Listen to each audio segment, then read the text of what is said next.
Bushido Shoshinshu, Code of the Samurai. Chapter 15. Military Equipment. Knights in public service must keep appropriate military equipment and weaponry, corresponding to their status.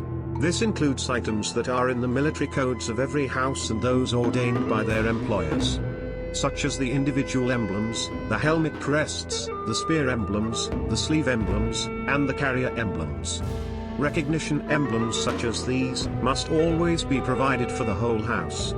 If you try to provide these things suddenly in an emergency, your habitual neglect all along will be revealed, and there is no telling how people will look down on you. In ancient codes for warrior houses it says that those who are killed by their own allies because of neglecting recognition emblems have died for nothing. Thus there is no room for negligence.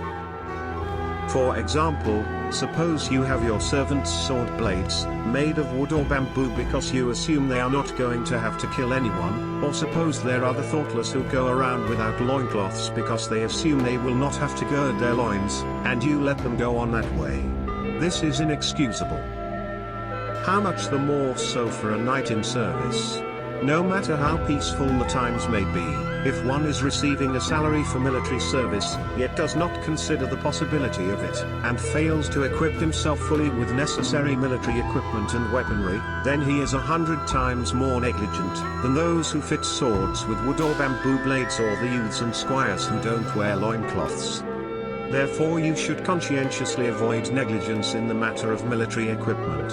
In this respect, there are some points to understand. Suppose a warrior of lesser rank is going to get a full new outfit and intends, for example, to spend 3 pieces of gold on the whole set of gear. He should plan to spend 2/3 of that on the armor and helmet, and use the rest for underwear, pants, shirt, coat, chaps, battle jacket, whip, fan, mess kit, gear bag, canteen, and so on. It is essential to prepare all the necessary items as well as the armor, even if one is young and strong. Furthermore, it makes sense to avoid heavy armor with thick metal, large banners, and large helmet crests. Armor made to match the strength of the prime of youth becomes useless when one gets older. Besides, no matter how young you are, if you are indisposed or wounded on the battlefield, even thin metal armor is sure to weigh you down and tire you out. This is why I say heavy armor is to be avoided.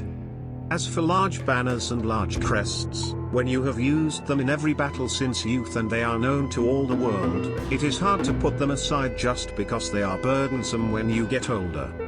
Equipping subordinates. A warrior of lesser rank cannot command a large contingent of followers even in a time of emergency, so he cannot arm them with more than a spear.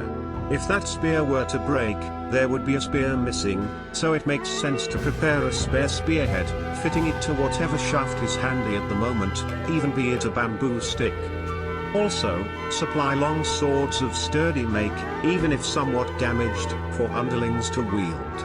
Provide body armor with iron helmets for the young braves, breastplates, headcloths, and iron hats for the lackeys and squires. Even if you are a warrior of lesser rank, you should be sure to outfit them with light body protection. Furthermore, when there is a duel, since a sword may strike armor or helmet, it usually gets damaged.